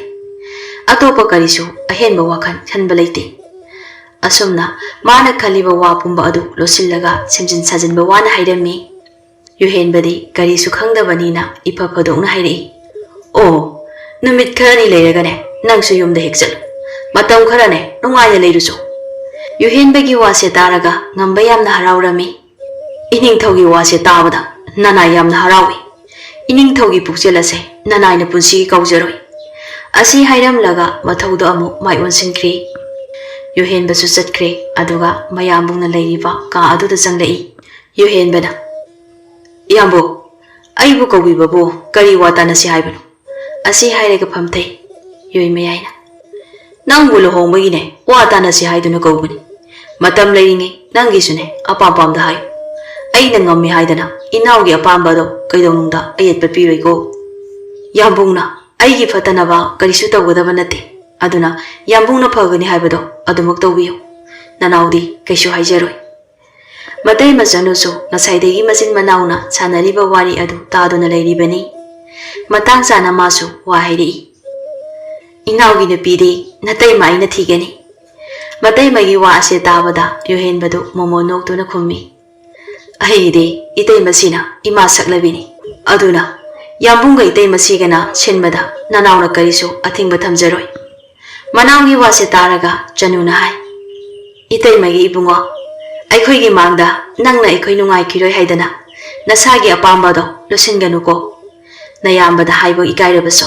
ꯑꯩꯉꯣꯟꯗ ꯑꯗꯨꯃꯛ ꯍꯥꯏꯌꯨ꯫ ꯑꯩꯅ ꯏꯅꯥꯎꯒꯤ ꯐꯅꯅꯕ ꯁꯤꯟꯒꯅꯤ꯫ ꯑꯁꯨꯝꯅ ꯃꯈꯣꯏ ꯑꯍꯨꯝ ꯑꯗꯨ ꯋꯥꯔꯤ ꯁꯥꯟꯅꯔꯕ ꯂꯣꯏꯔꯗꯨꯅ ꯌꯣꯍꯦꯟꯕ ꯊꯕꯛ ꯑꯃ ꯆꯠꯀꯦ ꯍꯥꯏꯗꯨꯅ ꯊꯣꯛꯂꯛꯏ꯫ ꯌꯣꯍꯦꯟꯕꯅ ꯊꯣꯛꯂꯛꯄꯗ ꯉꯝꯕꯒ ꯊꯦꯡꯅꯩ꯫ ꯉꯝꯕꯗ ꯑꯣꯟꯁꯤꯟꯗꯨꯅ ꯋꯥ ꯍꯥꯏꯔꯛꯏ꯫ ꯉꯝꯕ, ꯂꯥꯛꯑꯣ, ꯑꯩꯒ ꯊꯕꯛ ꯑꯃ ꯆꯠꯂꯨꯁꯤ꯫ ꯑꯁꯤ ꯍꯥꯏꯔꯝꯂꯒ ꯌꯣꯍꯦꯟꯕꯗꯤ ꯃꯄꯥꯟꯗ ꯄ꯭ꯔꯞ ꯊꯣꯛꯈ꯭ꯔꯦ꯫ ꯉꯝꯕꯁꯨ ꯌꯣꯍꯦꯟꯕꯒꯤ ꯃꯇꯨꯡ ꯏꯜꯂꯛꯂꯤ꯫ ꯁꯒꯣꯜ ꯁꯪꯗ ꯆꯪꯗꯨꯅ ꯌꯣꯍꯦꯟꯕꯒꯤ ꯁꯒꯣꯜꯗꯨ ꯆꯤꯡꯊꯣꯛꯇꯨꯅ ꯄꯨꯊꯣꯔꯛꯂꯤ꯫ ꯑꯗꯨꯒ ꯉꯝꯕꯒꯤꯁꯨ ꯁꯒꯣꯜ ꯑꯃ ꯄꯨꯗꯨꯅ ꯊꯣꯛꯂꯛꯏ꯫ ꯑꯁꯨꯝꯅ ꯃꯈꯣꯏ ꯑꯅꯤ ꯀꯣꯅꯨꯡꯗꯒꯤ ꯈꯔ ꯊꯥꯞꯄ ꯃꯐꯝ ꯑꯃꯗ ꯂꯥꯛꯂꯤ꯫ ꯆꯠꯂꯤꯕꯗꯨ ꯀꯗꯥꯏꯗ ꯀꯔꯤ ꯇꯧꯕꯅꯣ ꯍꯥꯏꯕ ꯉꯝꯕꯗꯤ ꯀꯔꯤꯁꯨ ꯈꯪꯂꯝꯗꯦ꯫ ꯑꯁꯨꯝ ꯁꯒꯣꯜꯗꯨ ꯊꯧꯔꯛꯄꯅ ꯄꯟꯊꯨꯡꯐꯝ ꯑꯗꯨ ꯌꯧꯔ ꯃꯥꯜꯂꯦ ꯌꯣꯍꯦꯟꯕ ꯆꯞ ꯂꯦꯞꯇꯨꯅ ꯁꯒꯣꯜ ꯑꯗꯨꯕꯨ ꯂꯦꯞꯅꯕ ꯈꯥꯝꯃꯤ꯫ ꯌꯣꯍꯦꯟꯕꯅ ꯂꯦꯞꯈꯤꯕ ꯑꯁꯤꯗ ꯉꯝꯕꯁꯨ ꯁꯒꯣꯜ ꯐꯥꯗꯨꯅ ꯂꯦꯞꯄꯤ꯫ ꯌꯣꯍꯦꯟꯕ ꯁꯒꯣꯜꯗꯒꯤ ꯀꯨꯝꯊꯔꯛꯂꯤ, ꯑꯗꯨꯒ ꯌꯨꯝꯖꯥꯎ ꯑꯃ ꯂꯩꯔꯤꯕ ꯑꯗꯣꯝꯗ ꯆꯪꯕ ꯍꯧꯏ꯫ ꯉꯝꯕꯁꯨ ꯃꯇꯨꯡ ꯏꯜꯂꯤ꯫ ꯌꯣꯍꯦꯟꯕꯅ, ꯉꯝꯕ, ꯃꯐꯝ ꯑꯁꯤꯗ ꯀꯔꯤ ꯂꯩ ꯍꯥꯏꯕ ꯅꯪꯕꯨ ꯈꯪꯕ꯭ꯔꯣ? ꯍꯥꯟꯅ ꯂꯥꯛꯄꯒ ꯌꯥꯎꯈ꯭ꯔꯕ꯭ꯔꯣ ꯅꯪꯕꯣ? ꯉꯝꯕꯅ, ꯏꯅꯤꯡꯊꯧ, ꯅꯅꯥꯏꯗꯤ ꯉꯁꯤꯅ ꯑꯍꯥꯟꯕꯅꯤ꯫ ꯏꯅꯤꯡꯊꯧꯅ ꯄꯨꯕꯤꯔꯤꯕ ꯃꯐꯝ ꯑꯁꯦ ꯀꯔꯤ ꯂꯩ, ꯀꯩꯗꯧꯕ ꯂꯥꯛꯄꯅꯣ ꯍꯥꯏꯕꯗꯤ ꯏꯅꯤꯡꯊꯧꯅ ꯍꯥꯏꯗ꯭ꯔꯕꯅꯤꯅ ꯑꯩꯁꯨ ꯈꯪꯕ ꯉꯝꯗ꯭ꯔꯤ꯫ ꯑꯁꯤ ꯍꯥꯏꯔꯒ ꯃꯇꯨꯡ ꯁꯨꯝ ꯏꯜꯂꯤ꯫ ꯌꯣꯍꯦꯟꯕꯅ, ꯃꯐꯝ ꯑꯁꯤꯗ ꯑꯩꯅ ꯅꯪꯕꯨ ꯄꯨꯗꯨꯅ ꯂꯥꯛꯂꯤꯕꯁꯦ ꯑꯇꯩ ꯀꯔꯤꯒꯤꯁꯨ ꯅꯠꯇꯦ, ꯂꯩꯔꯤꯕ ꯏꯅꯥꯏ ꯃꯌꯥꯝ ꯃꯔꯛꯇꯒꯤꯗꯤ ꯅꯪꯕꯨꯗꯤ ꯍꯦꯟꯅ ꯊꯥꯖꯕꯒꯤ ꯄꯨꯔꯛꯄꯅꯤ꯫ ꯃꯄꯥꯟꯗꯒꯤ ꯌꯦꯡꯕꯗ ꯏꯆꯝ ꯆꯝꯅ ꯂꯩꯕ ꯌꯨꯝꯖꯥꯎ ꯑꯃ ꯃꯥꯜꯂꯕꯁꯨ ꯃꯁꯦ ꯑꯆꯝꯕ ꯌꯨꯝꯖꯥꯎ ꯅꯠꯇꯦ꯫ ꯂꯩꯕꯥꯛ ꯀꯌꯥꯗꯒꯤ ꯈꯨꯗꯣꯜ ꯄꯤꯔꯛꯄ ꯑꯃꯗꯤ ꯑꯩꯈꯣꯏꯒꯤ ꯂꯩꯕꯥꯛꯀꯤ ꯈꯨꯠ ꯁꯥ ꯍꯩꯔꯕ ꯃꯤꯑꯣꯏ ꯀꯌꯥꯅ ꯁꯥꯕ ꯈꯨꯠꯁꯨ ꯈꯨꯠꯂꯥꯏ ꯂꯣꯏꯅ ꯃꯐꯝ ꯑꯁꯤꯗ ꯌꯥꯎꯔꯤꯕꯅꯤ꯫ ꯑꯩꯈꯣꯏꯒꯤ ꯈꯨꯠ ꯁꯥ ꯍꯩꯔꯕ ꯃꯤꯑꯣꯏ ꯀꯌꯥꯅ ꯁꯥꯕ ꯈꯨꯠꯁꯨ ꯈꯨꯠꯂꯥꯏ ꯂꯣꯏꯅ ꯊꯝꯐꯝ ꯑꯣꯏꯔꯤꯕ ꯌꯨꯝꯖꯥꯎꯅꯤ꯫ ꯉꯝꯕꯅ ꯌꯣꯍꯦꯟꯕꯗ ꯑꯣꯟꯁꯤꯜꯂꯒ ꯍꯪꯂꯛꯏ꯫ ꯂꯥꯟꯒꯤ ꯃꯇꯝꯁꯨ ꯅꯠꯇꯦ, ꯑꯗꯨꯒ ꯂꯥꯟ ꯇꯧꯒꯅꯤ ꯍꯥꯏꯕꯒꯤ ꯄꯥꯎꯁꯨ ꯇꯥꯈꯤꯕ ꯂꯩꯇꯦ꯫ ꯅꯅꯥꯏꯗꯤ ꯃꯐꯝ ꯑꯁꯤꯗ ꯀꯔꯤ ꯇꯧꯕ ꯂꯥꯛꯂꯤꯕꯅꯣ ꯑꯗꯨꯗꯤ? ꯌꯣꯍꯦꯟꯕꯅ, ꯀꯔꯤꯒꯨꯝꯕ ꯏꯈꯪ ꯈꯪꯍꯧꯗꯅ ꯂꯥꯟ ꯇꯧꯔꯛꯂꯕꯁꯨ ꯃꯐꯝ ꯑꯁꯦ ꯈꯪꯕ ꯑꯩꯒꯤ ꯂꯩꯕꯥꯛꯀꯤ ꯑꯆꯥꯟꯕ ꯃꯤꯑꯣꯏ ꯑꯃ ꯑꯩꯅ ꯊꯝꯕ ꯄꯥꯝꯕꯒꯤ ꯅꯪꯕꯨ ꯄꯨꯔꯛꯂꯤꯕꯅꯤ꯫ ꯑꯁꯨꯝꯅ ꯃꯈꯣꯏ ꯑꯅꯤ ꯈꯨꯠꯁꯨ ꯈꯨꯠꯂꯥꯏ ꯀꯌꯥ ꯑꯗꯨ ꯊꯝꯂꯤꯕ ꯃꯐꯝ ꯑꯗꯨ ꯇꯝꯅ ꯆꯪꯁꯤꯜꯂꯛꯂꯤ꯫ ꯎꯔꯦ ꯍꯧꯖꯤꯛꯇꯤ ꯃꯅꯨꯡꯗ ꯂꯩꯔꯝꯂꯤꯕ ꯑꯉꯛꯄ ꯐꯪꯂꯕ ꯈꯨꯠꯂꯥꯏ ꯃꯌꯥꯝꯗꯨ꯫ ꯉꯝꯕꯗꯤ ꯃꯌꯥꯝꯁꯤ ꯎꯕꯗ ꯋꯥꯈꯜꯗ ꯀꯔꯤꯒꯨꯝꯕ ꯈꯔꯗꯤ ꯈꯟꯈ꯭ꯔꯦ꯫ ꯂꯩꯔꯤꯕ ꯈꯨꯠꯂꯥꯏ ꯄꯨꯝꯕꯒꯤ ꯁꯤꯖꯤꯟꯅꯐꯝ ꯑꯃꯗꯤ ꯃꯇꯧ ꯀꯔꯝꯅ ꯁꯥꯕ ꯍꯥꯏꯕꯒꯤ ꯃꯇꯥꯡꯗ ꯌꯣꯍꯦꯟꯕꯅ ꯉꯝꯕꯒꯤ ꯃꯐꯝꯗ ꯀꯨꯞꯊꯅ ꯇꯥꯛꯂꯝꯃꯤ꯫ ꯉꯝꯕꯁꯨ ꯍꯥꯏꯔꯤꯕ ꯃꯌꯥꯝ ꯑꯗꯨ ꯃꯨꯟꯅ ꯇꯥꯁꯤꯜꯂꯝꯃꯤ꯫ ꯃꯐꯝꯗꯨ ꯀꯅꯥꯁꯨ ꯂꯩꯇꯦ, ꯃꯈꯣꯏꯒꯤ ꯑꯔꯣꯟꯕ ꯃꯐꯝ ꯑꯣꯏꯅ ꯊꯝꯕꯅꯤ꯫ ꯌꯨꯝꯖꯥꯎꯗꯨꯒꯤ ꯃꯄꯥꯟꯗ ꯑꯆꯧꯕ ꯁꯣꯖꯥꯎ ꯑꯃꯅ ꯃꯇꯝ ꯆꯨꯞꯄꯒꯤ ꯑꯣꯏꯅ ꯂꯣꯟꯁꯤꯟꯗꯨꯅ ꯊꯝꯕꯅꯤ, ꯑꯗꯨꯅ ꯀꯅꯥꯅꯁꯨ ꯃꯐꯝ ꯑꯁꯤ ꯆꯪꯗꯕꯅꯤ꯫ ꯑꯁꯨꯝꯅ ꯉꯥꯏꯍꯥꯛ ꯃꯐꯝ ꯑꯁꯤꯗ ꯃꯈꯣꯏ ꯑꯅꯤ ꯂꯩꯔꯝꯂꯒ ꯅꯨꯃꯤꯠ ꯇꯥꯔꯨꯝ ꯇꯧꯕ ꯃꯇꯝ ꯑꯗꯨꯗ ꯑꯃꯨꯛ ꯍꯜꯂꯛꯂꯤ꯫ ꯉꯝꯕꯁꯨ ꯁꯒꯣꯜ ꯁꯪꯗ ꯆꯪꯗꯨꯅ ꯃꯈꯣꯏꯅ ꯇꯣꯡꯂꯨꯕ ꯁꯒꯣꯜꯗꯨꯕꯨ ꯐꯖꯅ ꯄꯨꯟꯁꯤꯟꯗꯨꯅ ꯊꯝꯂꯝꯃꯤ꯫ ꯂꯣꯏꯔꯒ ꯀꯣꯅꯨꯡ ꯃꯅꯨꯡꯗ ꯆꯪꯗꯨꯅ ꯃꯥꯒꯤ ꯃꯊꯧ ꯇꯧꯔꯝꯃꯤ꯫ ꯅꯨꯃꯤꯠ ꯈꯔ ꯍꯧꯈ꯭ꯔꯦ꯫ ꯌꯣꯏꯃꯌꯥꯏ ꯑꯃꯗꯤ ꯆꯅꯨ ꯃꯈꯣꯏ ꯑꯅꯤꯅ ꯁꯤꯟꯗꯨꯅ ꯌꯣꯍꯦꯟꯕꯒꯤ ꯂꯨꯍꯣꯡꯅꯕ ꯅꯨꯄꯤ ꯍꯥꯏꯅꯔꯨꯔꯦ꯫ ꯃꯈꯣꯏ ꯑꯅꯤꯅ ꯍꯥꯏꯅꯔꯨꯔꯤꯕ ꯅꯨꯄꯤ ꯑꯁꯤꯒꯤ ꯃꯄꯥꯁꯤ ꯃꯤꯌꯥꯝꯅ ꯀꯤꯅꯔꯤꯕ ꯅꯤꯡꯊꯧ ꯑꯃꯅꯤ꯫ ꯌꯥꯝꯅ ꯁꯥꯊꯤꯕ ꯑꯃꯗꯤ ꯅꯤꯡꯈꯤꯕ ꯍꯣꯡꯗꯕ ꯑꯆꯨꯝꯕꯒꯤꯗꯃꯛꯇ ꯁꯤꯕ ꯀꯤꯗꯕ ꯅꯤꯡꯊꯧꯅꯤ꯫ ꯅꯤꯡꯊꯧ ꯑꯁꯤꯒꯤ ꯅꯥꯏꯇꯣꯝ ꯄꯣꯛꯆꯕꯤ ꯃꯆꯥ ꯅꯤꯉꯣꯜꯅꯤ ꯆꯤꯡꯂꯦꯝꯕꯤ꯫ ꯆꯤꯡꯂꯦꯝꯕꯤ ꯅꯨꯄꯤ ꯑꯣꯏꯖꯔꯕꯁꯨ ꯋꯥꯉꯥꯡ ꯆꯥꯎꯏ꯫ Magi khwaidagi phajaba hairagadi ningdu yairiba shamlang aduna chinglenbigi phajabagi magul oihelli. Nupi oirabasu salan satpada mangjin thabi nupini. Aduki mati khulai kayagi niti niyom amadi sijinnaba yamna hairami. Mama laikhidre adubu mapa ningthauna machanupibu oja kayada khusu khulai mahi tamhallami. Chinglenbi sumnagi chahi kuni thoi khakta ngairi. Chahi naujarabasu praja miyamda aduki matik minusi ulli. Miyamna sumabu yamna nushina loinei. Asigumba nupi asibuni yuhenbagi damakta hainaruriba asi. Asumna matam kharasu haujinkri. Janu matamgi matung inna naupuri. Yuhenbana matai masibu aduki matik nungsijai. Mama laijadaba madi janubu mama magni haina kezai. Aduga angang masana mamada kezaba oinajabadu magni. Yuhenbana matai masida tauriba asi. Janusu manaugi matau aduda nungsina luna tawi. Matam kharagi matungni janu machanupa ama phanglami. Yuhenbana hena makhel langkre machanupa ama phangle tabada. Yui mayai manau nupagi matau uraga nokjai. Janusu adu mangai mangau thiba yuhenbagi matauda nokjai. Konungdo ngasidi pumlang langi. Ningthau yoi mayai gi ahanba oina phangjaba macha adugi damakta miyam tilami. Tilliba miyam sing asi uraga ngambana nupa amada onsinduna wa hairi. Lakliba tilliba miyam asigine aikoina penanaba seba tawgadawribaniko. Nupaduna hoi tawningde haiduna mai leithokpa yadabanina tawgadabani. Asi hairamlaga nupa adu pujari kayana thongthakduna tawriba ka aduda changkri. Matang asigi kanaba lawduna ngamba konung thadokduna magi mayumda sagol tongduna lakli. Matam isang changdana mayumsu yauri. Mapandagi thongdo thinduna magi nupibu kawi. Sintha! Sintha! Nangbu tabro! Ay lakline! Thongase amta hang! Sinthasu kanagumba amana kawbagi makhuladu tarami. Imungdagi praprap tholakduna loliba thong adubu hangdoi. Mapuroiba ngamba oirambaduda haraujai. Ngambasu imungda changlai. Aduga Sinthada onsinduna wa hairei. Isa yesnaga Sinthoibagadi kadayda leikre. Amukto kautholo. Aine kuina leiba yabai. Amuk thuna chakhidoini. Sinthana karino haibiriba sibo. Numit khara leibagi lakpa nataba. Ngasi hauji aduma hangadaba oirabadi onthongnasu wana lakpireda. Hoi hoi kautholaki. Asi hayamlaga macha anibu puduna tholai. Yaisna mapabu uraga chensinduna koli aduga wa hairei. Papa, Papa, aigi kari purei. Majena mapabu konkiba aduda maupa adusu chensinduna magine haibugu mapada konsilli. Macha anigi mataududa ngamba nuklaga hairei. Ipadi ikawu kawrurene. Mathang lakpada isa anigi athum ahau kayaga loinane lakeko. Ngasi lakliba sidi isa singbune udaba kuine haidana lakpani. Phare phare. Nakoi anisu namaga nungaina layuko. Namana yadaba thabu amata tawgano. Ipasu amuk chatlage. Asi hairamlaga Sinthada onsilai. Sinthana matamse thengdingaida chananaba tawbiro. Thengkrabadi lambi chatpado kaya nungaite.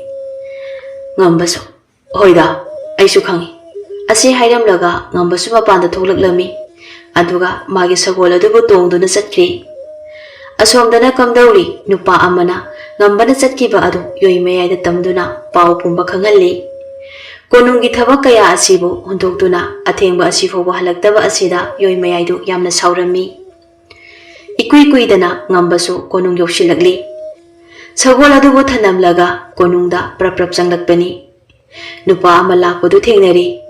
Nupa aduna iningtaw yoi mayaina amukta lao hairapani. Ngambasu Panthadana yoi mayagi naktamna lakli. Yauri aduna ngambana hairi. Iningtaw nanaibu kawbibabu kari walaibagi. Yoi mayaidu yamna sauna hairi. Nangna tawibase karino. Aigi ayaba yaura nangna nayumda chaluribadu. Ngambadu tumina khali.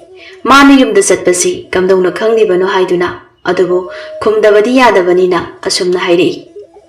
Iningtaw aigi isa nupado Masa yamna kanna ngamde haiduna pau lakpadagi chacharubani.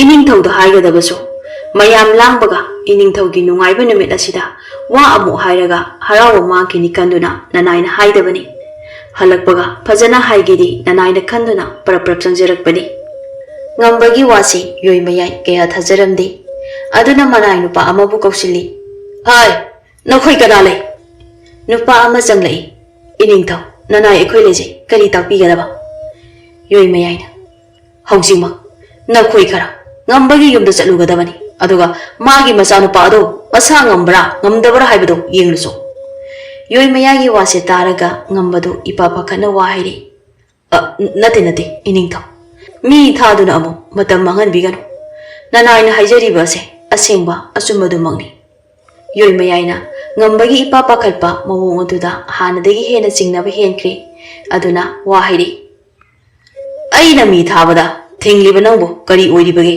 ha aduga adu pakhatliba aduna kari arama tawbagino ngamba lalla tawduna masa kananaba wa haire kaisu tawde iningthaw haujikti matamsu thengli aduna hayeng ayuk ngana chatpana phagani khanjabagi haijabani yoi mayaina nakoi aina haibado haujik moksa adugane asengba pumbado aingoda tamgodabani manai nupa ahum mari adu chananaba thokri matau asida ngamba kari tholagabano haina yamna pakhatlami chasi chatngamda leisi lengamda leptuna adomak leiri ngamba yoi mayai ngambada muni yengduna leiri asomdana manai nupa ahum mari chatkhiba adu ngambagi yum yaurakli nupa amana thong thili thong hang aikoi ningthawi konungdagi lakpani sintasu wadu tabadagi thong hangnaba thoklei adubu wakhandadi khali asuk thenglaba matam asida karigi laklibano haina khana lakpana thong manak yauri thong adubu hangli mapanda makhoi nupa ahum maridu leptuna leiramle nupa amana ibema nacha anidu amukta putholo singnaganu aikhoi karisu tawroi sinthasu kharadi pakhatli adubu uthoklamde hoi hairamlaga imungda changduna macha anibu mapanda puthoklei angang aniduna karisu tawduna tholakpa aduda makhoi masen jengnei sinthana hangle ibungse yarabra aikhoi imungda amuk changjakragi matam sisu yamna thengli nupa amana chango ichal aikhoi su chatkragi asomna nupa sing adu chatkri sintha karigumba kharadi thoklani haibasi mabuningda chingnarami maza ani bu pusinduna imungda changlakli thong adubu sena lunsilami aduga maza ani bu konduna tumkhri asomdana chaluba nupa sing adu yorakli yoi mayagi manakta lakli nupa amana iningthaw angang animak karisu tahaude masa khingna lehawi nupa sina hayakliba wa ase taraga yoi mayaidu yamna sauningli aduna hairi ngamba haibase karino nangbu nasa masa ngamdabagi chatlubani haibadai nasa kanjanaba hotnabada karisu tawdaba nachadubu masa nare haiduna aibu apangba siba asi hairaga nupa ama kausilli ngamba ningthau yoi mayana tawrakliba matau asi karino haina khalli ngambana iningthau nanaina soikiba lankiba pumba amukta ngakpiyo ngambana hairiba wa pumba aremba tarami yoi mayaina haire ngambagine machanupa do ha ngasi muk chatuna hatkedabani wa ase tabada ngambado mapi tarakpa khanghaude yoi mayagi manakta changduna makhong konduna tawduna ba haijarami matang asida yohenbasu mayambungi manakta laglami tawramliba matau asida karino haina nupa amada hangi nupa aduna thokiba pumbali duna khangalami yohenbana mayambagi nakta changlaga hairaklami yambo mabu asuna tawbigano masu macha amadi magi loinabido udaba kuiba sida chatluba oirangani maran pumba ngakpirasi matung tawdanaba phajana hairasi manaw yohenbana haimanbadagi yoi mayaidu chawba khara pharami aduga ngambabuso magi marandu ngakpirami ngamba ngasi thokliba thawdo asina yohenbabu adugi mati yengtuna thamkri laman khumgi haiduna sinkhri asumna numit adu hawkri yohenbana mayambagi nauna phanglaiba machanupa adubu nungsina nongthang haina maming thonbirami Yoi mayai amadi Janu manau nupana makoi anigi masagi maming tholiba adu karisu yelamde. Matam khara jo haujankri Yohen begi luhongbagi numit naksilakli. Aduna konung adubu khut sa haiba miyoi kaya kauduna leitengi oiba yaba polam kaya phajana leiting halami. Konung da lairiba mi khudima aduki matik thabak yamna chilami. Asumna Yohen begi luhongba numitni. Manawi luhobani haiduna Yoi mayaina mai choptanaba manai kaya thadokduna sillangbwa tawhallami. Luhongbasu ayat alpan karisu yaudana adubak loisinkri. Tilliba mayam adusu loina hanakri. Nauna laklibi chinglenbibu Januna mama sangna wa kaya hairami. Isegi bema ngasidagi nangsu aigi ina oirabani. Aduna laibak prajagi amadi konungi miyoi khudingmakpu nungsi janana leiba ngamba oyuko. Singlenbina nanausu wakhan tajari semsi. Ngaihaktang machin manau ani adu leibaki amadi atopa wari kaya sanaduna lei. Matam thengli haiduna magi kada changduna tumna himnakre. Asomna matam khara hokre. Ngasidi ngambadu Yohen begi manakta lakli aduga wa khara hairei. Iningto nanaisu yumda amukta chacharugi. Isa amadi aigi loinabiga unadabasu matam yamna kuiri. Aduna matam khara leirunaba iningthongna ayabadu pibiyu. Yohen basu harau-harauna yathorai. Ngamba chaluro. Nangsune konungi thabak mayam asida nomata nayumda hanba phangjadri. Yamna kuinadi leirakanu. Nang ama watpada thabak kayada asoiba lakani. Aduna matam khara leiruraga amuk thuna laknaba honau. Yohen mana yarakpa asida ngamba harauna pakumpirei. Phagani iningthau. Nanai amu thokjarukigi. Asi hairamlaga tholakli. Mamangda thokiba thodo aduna ngambana Yoi mayaibu ningthina kaudri. Aduna Yohen begi manakta laktuna mayum chananaba wa hairibani. Asumna nungthingi matam asida ngambadu mayumda chananaba sem sarami. Sagol sangda changduna sagol ama chingthoktuna thoduna chatkri. Macha amadi magi loinabibu uningbana ngambana sagol adu yamna yangna thoduna lakli. Matam ichang changdana mayumsu yaurakli. Macha anidu sanaduna leirami. Sinthadi manggongi machi aduda phi saduna leirami. Mapureba lakpa ubada sinthadu phi sarambadagi leplaga wa hanglai. Ngasina amu kaidoba lakpano. Macha anidu ngambana khutlet oi ani makchangduna pamkhatli aduga sinthagi pakhumdo pirei. Ngasidi konungda halaroi. Matam khara leige haiduna laklibani. Iningthongna yaba pirakli. Asi hairaga imungda changki. Sinthasu mapurebegi matung induna changlai aduga wa hairei. Noma nangna mafamsida laamba numitu. Adugi numituda konungdagi makhoi nupa ahum mari laami. Asi hairaga wari pumba tamlami. Ngambana sinthagi wari ase taraga mangonda thokiba thodok pumba adu wari liduna tahalli. Sintha yam penjadana wa hairei. Nangna adu kuina makhoigi asanba manai oiriba aduguma thabakto tawnabagiro. Nongmata yumsida lakpa nate. Namitu khukda lakpaduda adumna lanjaw ama thokpa sibo. Asi hairaga kappi. Ngambana numituda thokiba thodokduna maram oiragani. Aina mafam asida lakliba asi. Iningthaugi sagai tumnaba halaga nungaina leigani ai. Punsida ayatpa haibado leitana mafam asida leiraga thaurang pumba chinduna konungda amuk chatkadoribani ai. Mapurebegi wase taraga kablamba sinthadu chapleptuna yenglaga hairei. Karamba thaurang tawraga makhoibu hatkadoriba. Phattanungda thoklabadi aidi kamdawna leihogani. Ngambana khudong thiba pumbado thoktanaba ain loina singani. Kablaganu to. Adugi mahutane chakngana tho. Aiga wari khara tanasi. Asi hairamlaga macha anina leiriba ka aduda changduna ngahak potharami.